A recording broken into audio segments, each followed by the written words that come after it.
Good morning, FCA families. What a great joy it is to be able to sit in my office awaiting the coming of a new school day where very soon students will be entering our building through the silo.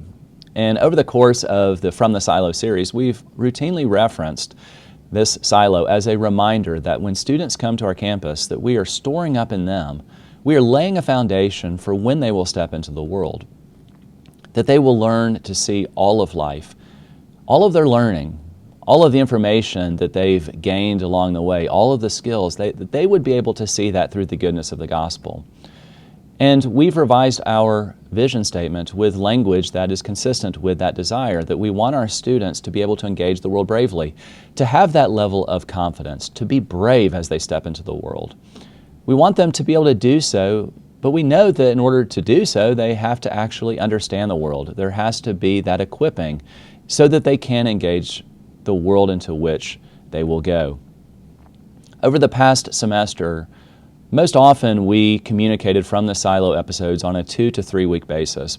Given that last week we communicated an increase in our 26-27 school year tuition, we felt the need to be able to follow that up, to provide more information. Obviously, over the past week, a lot of questions have come our way, a lot of requests for further information. And given some of the trends of questions that we've received, I want to summarize some of the answers that we've often provided so that we have the ability to continue to provide our families the information that you need. Because we deeply care for our families, and it is not lost on me in the least that a tuition increase, even a small tuition increase when our tuition is a substantial sacrifice for our families, that even a small increase, it lays heavily on our families. And a substantial tuition increase is going to have even a greater weight, greater questions, greater requests for information. And I've not been surprised that we've received these questions. My response to these has been nothing but sadness, not because of the decisions that we've made, because I do believe that the decisions that have been made are necessary for the future stability of our school, but because our families are part of our community, not just our students, but our families. And when I see families in a place where there's questioning and uncertainty, that does affect our school deeply. That affects me deeply. And as I've been able to sit and listen, that I've been able to respond to the questions, I want to make sure that everyone understands that our posture is to be able to provide not only answers, but to be able to walk alongside our families. And I'll reference that even in some of the summaries that I give today. But I do want to summarize some of those trends, the questions that I've asked. And one of the questions that has come my way the most gets to sort of how we make some of these decisions and who makes the decisions and the role of the administration or the board and the comprising of the board. And the board is made up of 9 members, parents, former parents. The majority of the board is made up of current parents. And the 3 board members who are not current parents, their youngest students recently graduated. All of our board members are deeply invested across many different levels, across different abilities, across different perspectives. I think it is valuable, it is necessary for us to have a board that reflects our school, a diverse board in terms of their perspectives, in terms of their resources, in terms of their abilities, in terms of the ages of their children. And so we do have a board that does reflect the community of our school, the families of our school. The board, you can see the members of our board on our website. It's on the leadership page. There is a biography of me on the leadership page, and then if you scroll to the bottom, the board members are listed there for our families to be able to see, and anyone can see who are the members of our board. Our board essentially has 3 primary objectives, tasks, and this is consistent with most nonprofit boards. Our board is a self-perpetuating board. I am a member of the board, but I'm a non-voting member of the board. So I would be the 10th member, but I'm a non-voting member. But our board is a self-perpetuating board. The board, like I said, is made up of 9 members, and fundamentally they're tasked with 3 primary jobs. The first of those is to protect the mission and vision of the school, that they need to ensure that FCA stays true to who we are. And to be honest, that is one of the things that most has endeared me to the school, even as a candidate for this position. When I came for a visit and was able to meet with the board, one of the questions I asked the board was, what are your non-negotiables? I've seen a lot of school boards in Christian schools, and often it's pretty easy to tell what the agendas of individual board members are. They got onto a board because they had certain initiatives that they wanted to pursue.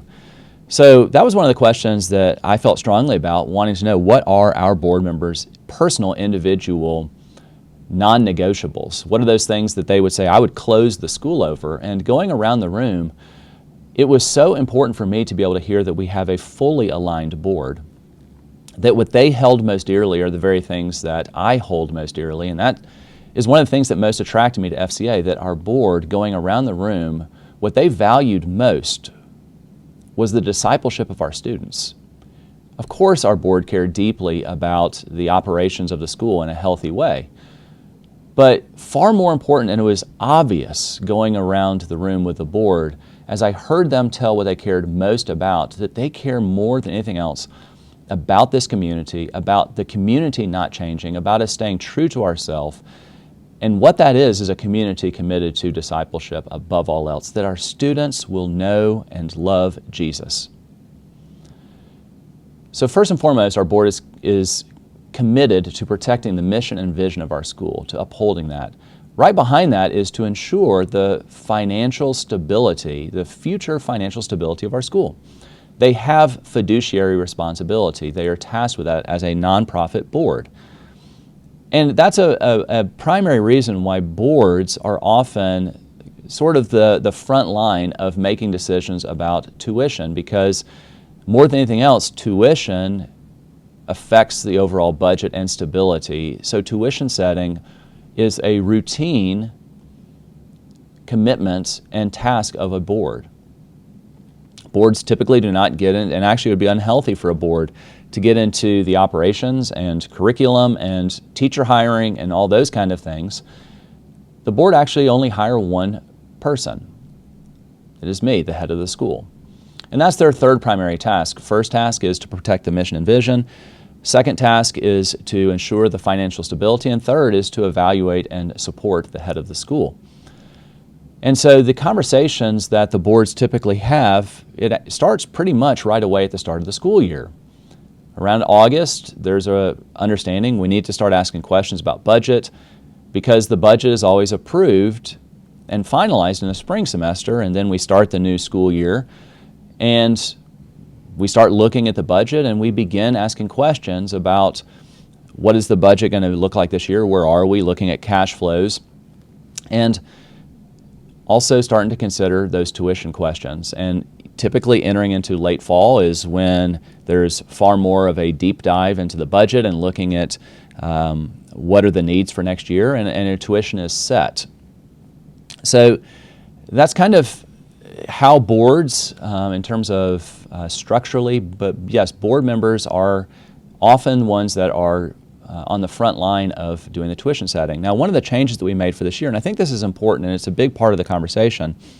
So one of the things I felt strongly about is exposing our community, from our board all the way down to our teachers, to best practices and to provide opportunities for our community to ask questions and see what other schools are doing.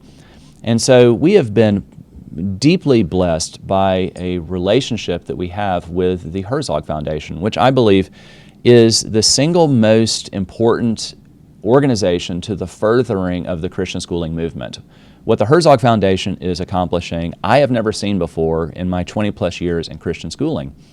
They are radically driving quality Christian schooling, and we've been able to develop a very strong relationship. And actually, even this week, we have teachers that are at a Herzog Foundation training on instructional design. that we're sending teachers, and we've sent other teachers to the same workshop this year, because we want to be asking those questions. How does our curriculum, how does our instructional practice become more aligned with our mission and vision? And our board has been able to go to a Herzog Foundation training on Christian school board work. Now, these trainings, because of this partnership, we're thankful to be able to get these trainings because of the foundation at no cost to our school. And so we took our board, members of our board, and our desire is to have our whole board be able to go to these trainings. And not just the Herzog Foundation trainings, but other trainings that are healthy for our school to continue to improve. We have to be a school that's committed to continuous improvement. But one of the things that came out of the board training is that we've got some work to do in order to be further aligned with best practices. Until this year, we didn't have a formal finance committee. To me, I think that is critical, to have a finance committee of multiple eyes that are looking at the budget and establishing guardrails and boundaries. And now we actually do have a finance committee. We have a governance committee that is establishing bylaws for all sorts of things about term limits and how board members are elected. And the fact that we've not had those, by the way, those kind of committees, is honestly the sorts of thing that you would often find in schools that are relatively young. And part of this is the maturing process of starting to say, what does it look like to be even more aligned with best practices? And FCA, on numerous levels, is aligned with best practices. But I believe that God's people are required, because of what we believe about God, what we believe about what it means to be His people, to say, let's constantly get better. Not just because we want to be a good school, but because as His people, we're supposed to do all things unto the glory of the Lord, in recognition that God has done much. And as a result, we need to offer our lives as living sacrifices. We see that throughout His Word. So we need to continue to say, how do we get better? So the board has been developing even more policies and procedures to have even more best practices that are informing decisions. So that's kind of how the board is comprised, how decisions are made. And the Finance Committee this year has been a huge blessing to be able to ask some questions that I think need to have been asked. And one of those big questions that honestly it had to be asked is, how are we going to continue to do school the way we've been doing it when we've had a significant deficit? It's very difficult for a school to operate with a deficit baked into the way we think about our budget. It does hold a school back. It means that from a fundraising standpoint, that we're constantly trying to raise money so we simply can get to the end of the school year, rather than saying, how do we raise money strategically to fund things that we need to fund? In terms of this current budget for the 26-27 school year, the tuition raise is not distributed to new things in the budget.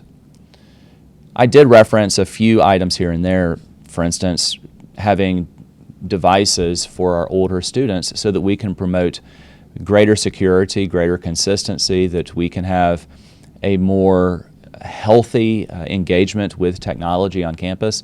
There are some like that. That is a new initiative. But for the most part, the increase is because of the deficit.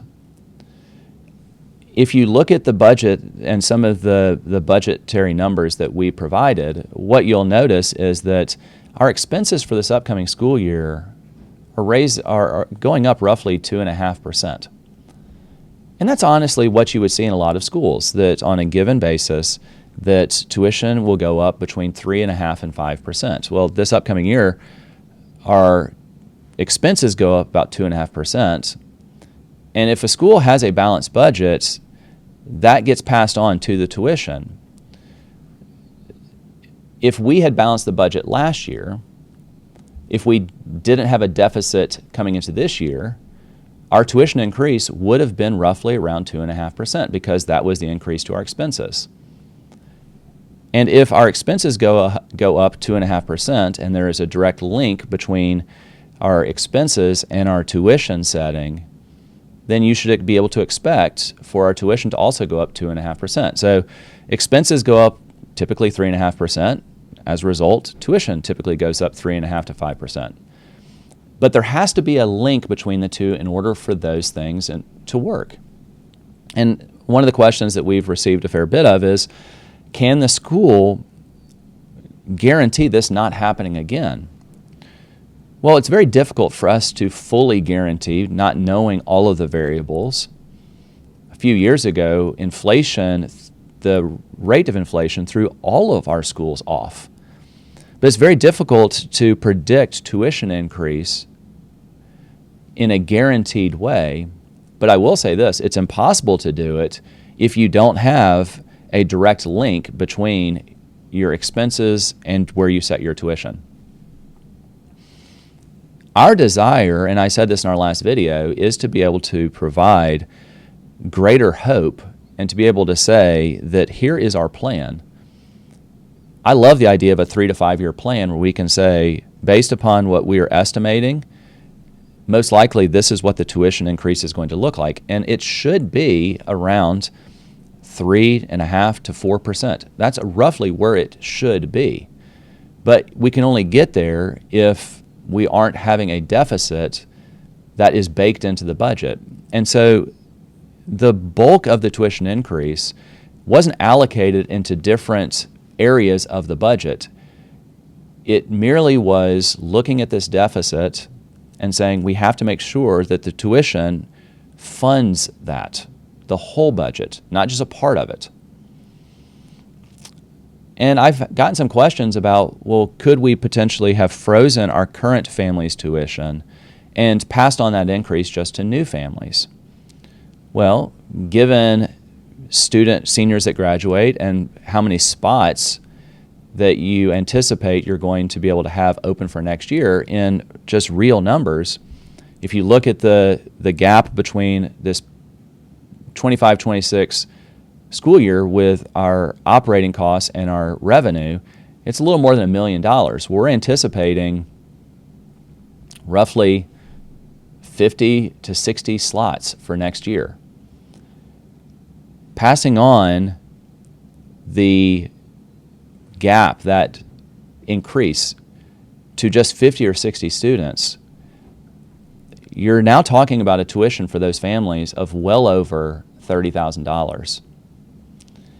That's a tough pill to swallow, and I think that pushes against one of the questions that we've gotten from some families of how do we protect our school from becoming an elitist school that is only accessible to a certain demographic of our community.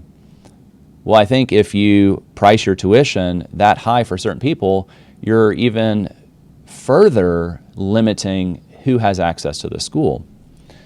Some people have asked questions about our financial assistance, if we're giving away too much money in financial assistance, if we could draw that back. And I get it, that's another large expense of our school. That's a large commitment. But I think that if we were to draw that back, that once again pushes up against some of what I think most of our families believe is special about our school, that our school is not just for one type of family. We want our school to be accessible to the fullness of God's kingdom. Another big item that is seen in there is debt, and people have asked, well, help us understand that debt. And a lot of these numbers, a little more than $1 million in the gap between expenses and revenue, a little more than $1 million per year in debt. Now that's debt servicing. That's not us paying down the debt. That is, well, the same as a mortgage. With a mortgage, yes, you are paying down your debt every year a bit, but you're not necessarily, in some cases, hopefully you can, to actively pay down the debt in an aggressive way. That $1 million is what's required of us as part of our mortgage for the beautiful facility that God has given us. And we want to be able to pay down that debt. And any initiatives to be able to strategically pay down that debt is conversations and fundraising outside of the budget. That is something administratively that our school is trying to figure out how we solve. How do we strategically pay down that debt? But those initiatives to pay down the debt is those are not included in the budget. The debt that is shown in the budget numbers, though, that number is what it costs for us to have that mortgage every year, to have the facility that we do. And I don't like the idea of having debt. I want to figure out how we can move forward without that debt. But it is also the result of the work and the vision to be able to bring us to the campus and to the building that we have today. And I rejoice in this campus. But that debt is part of the expense. The commitment to financial assistance is part of the expense. The biggest part of the expense is our faculty staff compensation. And even that, we're not all of a sudden taking this massive, significant tuition increase and just pumping a significant percentage increase into our compensation. If you look at those numbers, it's not a significant increase. Like I said, I believe that we do need to increase it more, but we have not increased that significantly. If you were even to look at that total number and divide it by the 56 employees of our school, you would realize that we have some work to do to make sure that we compensate our people in a more competitive way. And yes, faculty compensation allows you to be competitive in recruiting and developing and holding on to and retaining your most gifted people. And that's part of even some questions have come our way in terms of what shall we see improved next year, given that there's an increase here, greater investments, should we see improvements? And some of those are high level. I've said this before. I believe fully that having Jessica Ngo in an academic leadership position is going to help us tremendously, not just because of her remarkable giftings, but because of the advantage that we have of a person who is fully committed to academics and not consumed with the other aspects of school management. And the work that she's doing is amazing. That's part of the fruit that we're seeing with sending different teachers to these workshops. We talk about instructional design. To have an academic instructional program that fully aligns with our desires as a school, to ask those questions, to make sure there's greater consistency among our departments and our classes, to have clearer goals, for our families to more fully understand where we're aiming in our classrooms. And as a result of some of that work, it also gives us the ability to have better tools for faculty evaluation, better tools for faculty applications, greater clarity. That's part of the work that we feel strongly about. And there are immediate changes that come as a result of that, but also over time, I can't wait to see where we go as a school in terms of a philosophy of instruction, a philosophy of teaching, a philosophy of learning. What does it mean to learn? Obviously, learning has to mean far more than merely you did well on a test. We need to have a philosophy of learning that involves our heads, our hearts, and our hands, because we embody God as image bearers, as whole persons, not just brains on sticks. And so having an academic program that reflects these things we hold most dearly. We're doing work on the side to evaluate our school schedule. I'm not talking about when we're in school and when we're not in school. I'm talking about the bell schedule, the number of classes that we try to have, class periods that we have in a school day, the amount of passing time that we have between our classes, that we're doing a lot of work to be able to have a new schedule that allows us to have more electives, to have even smaller class sizes within the budget that we have. Like I said, that we've not increased the overall budget for next year, and we're looking at what are the ways that we can think creatively, because we do want to have even smaller class sizes. We do want to be able to provide more opportunities for our students. We do want to have even greater differentiation in our classrooms so that our students' needs can be met more directly. To have more offerings, to have a new way of thinking about school. That a schedule needs to serve our philosophy rather than us serving our schedule. And in most schools, you have a schedule that feels like frenzy. And we don't want a schedule that causes students to be exhausted throughout the day. We want a schedule that allows pause, it allows reflection, it allows the ability to slow down to provide an unhurried education. A few other things that have popped up in conversations. Yes, we are going to continue our sibling discount for our current families. That is something that, in going to different finance master classes and looking at financial stewardship, that we've learned that discounts put a school in a difficult financial footing, because you end up it limits your ability to provide assistance to those who have the greatest needs. So we are going to continue and honor our families, our current families, with our sibling discounts. That sibling discount will not be extended to our new families, but that is one of the ways that we're trying to prioritize our current families.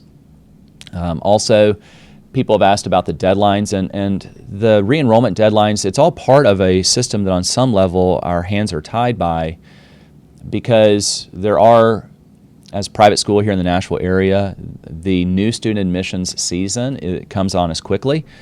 And in order to be aligned with other schools and how other schools do that and when they make decisions, we want to make sure that new families are getting information at FCA at the same time they'd be getting information at other schools. And so it takes some work in order to figure out what spots do we have available. And so that's part of why that re-enrollment date is where it is. To every family that has come to ask us, we have said the exact same thing, that if families need more time, the answer is going to be yes.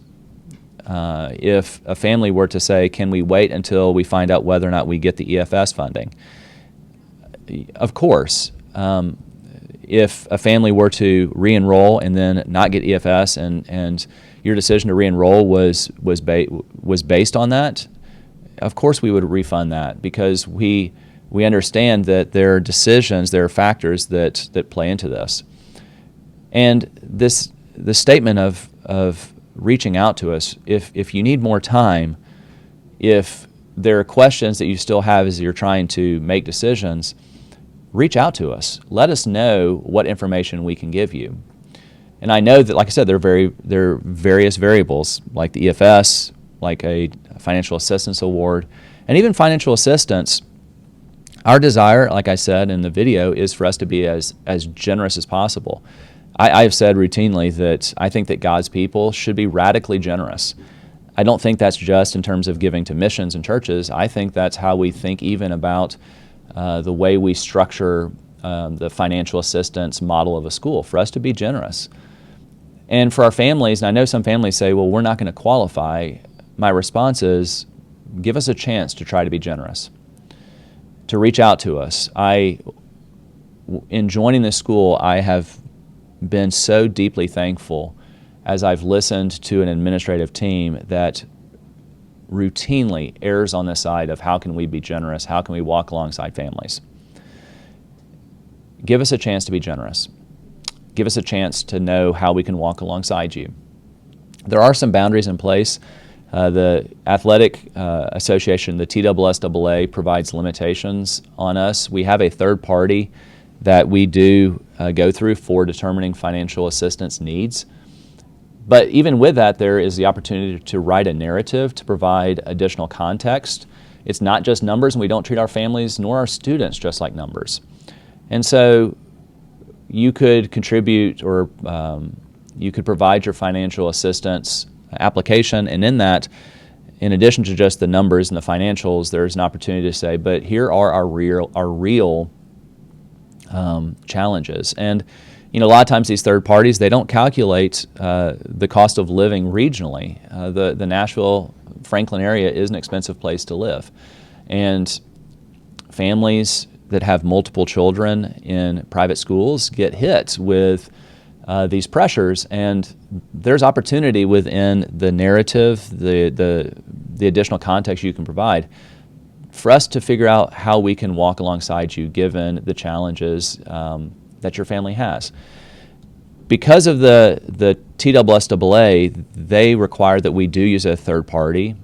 They also require that athletes can only be given what they qualify for.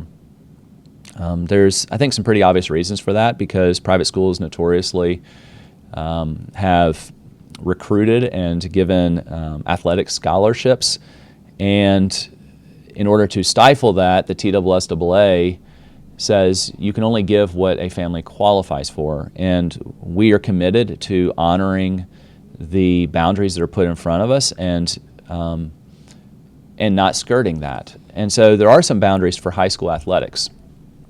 But we, like I said, please, if there are things that we need to know or that we can speak into as you're trying to make these decisions, please reach out to us. If that's, like I say, the deadline, or if that's other things with financial assistance, please let us know.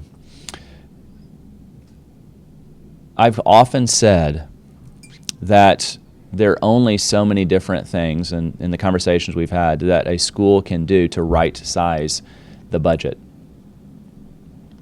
Yes, we could increase the enrollment of the school. We could take more bodies and cram more students in here. I think that would radically change the things, one of the things we hold dearly about this school, the community. I don't think that that's an option for our school, and it is more expensive to be a mid-sized school.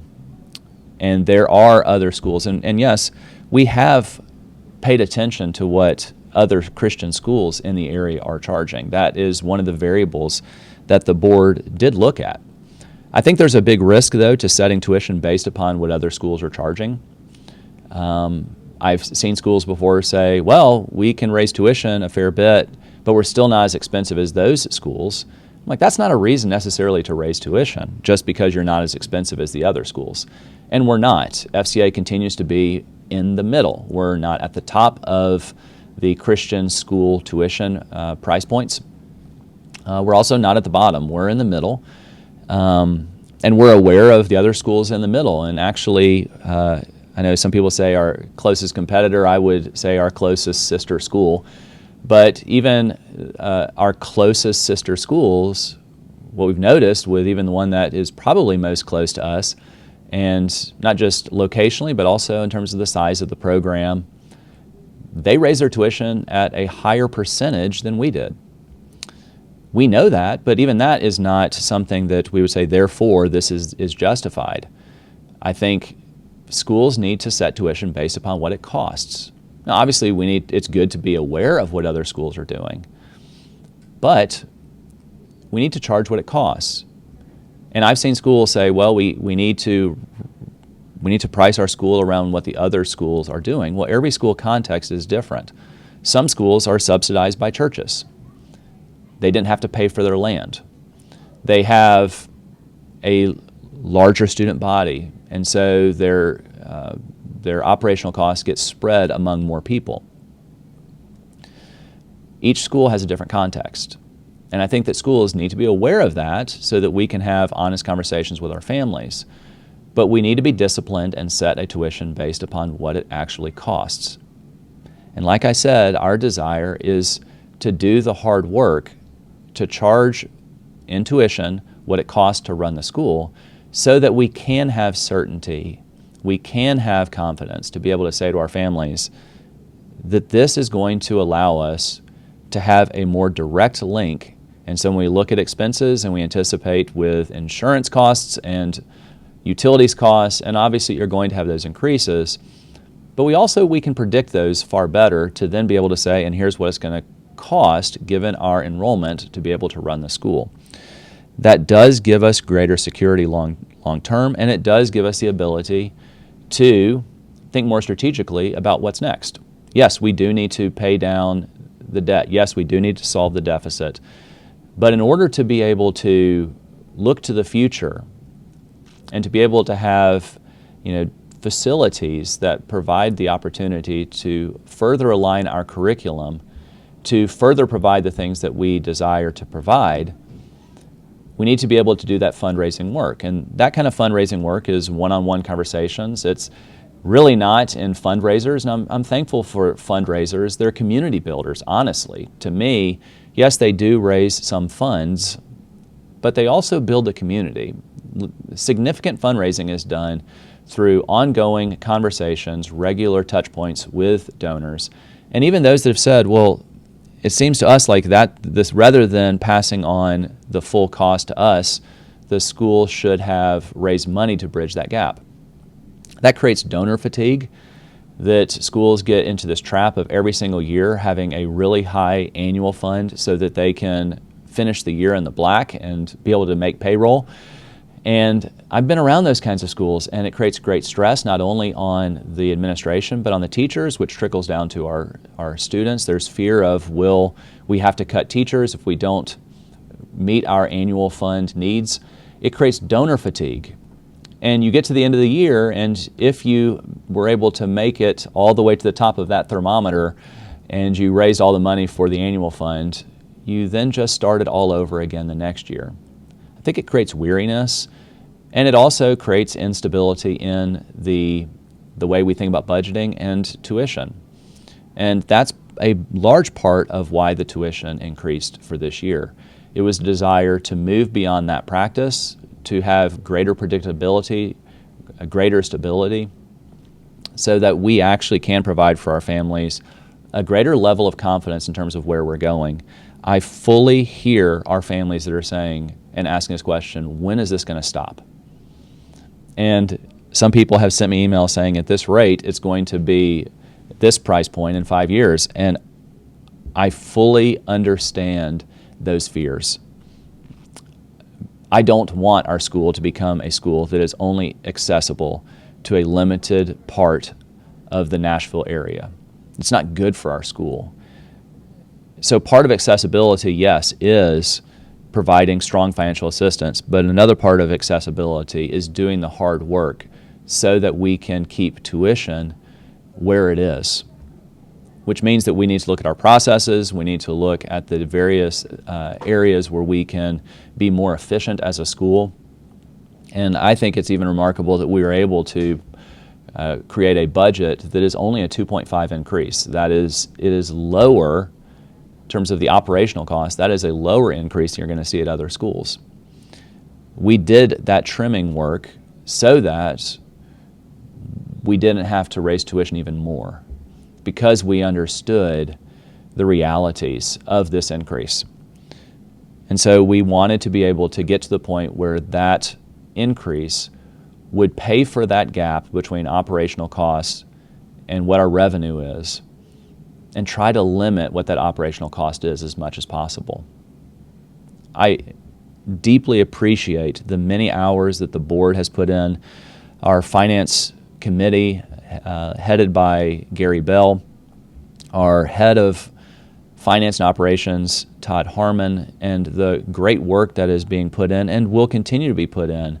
And it is my great desire to be able to, like we've said, to provide greater certainty and those kind of forecastings for the future, so that our families can have an idea of who we are and where we're going, and we can stay true to ourselves. I love this school, and it's impossible to love this school and not love our families, because our families are our school. In the same way that our teachers are our curriculum, our families, our students, that this community, it's not just our teachers, it's not just our administration, it's our families too. And the weight that our families are carrying, it does cause me to carry that weight too. All the more reason that I ask, if you have questions, please come by. Let's sit down. Let's talk. I want to hear, and I want to provide answers as much as possible. I do believe that this is the work that the school needs to do so we can have hope for the future, so that we can have a strong, stable budget, so that the program has the ability to flourish as well. I started this episode by talking about the silo. As I've been speaking, students have been coming in. I get these reminders that they have come to this school so that we can welcome them in to this vision of Christ's kingdom being furthered by discipling students to love God rightly, to really love Him. With all of my heart, I want our students to love God. That's why this school exists. We want them to know themselves, to really know who they are, to know who God has made them to be, to know that deeply, and then to engage the world bravely. That is our heart. And even that desire was central to the many conversations we've had about the tuition. Thank you for partnering with us, and let us know how we can partner with you for Christ and His kingdom.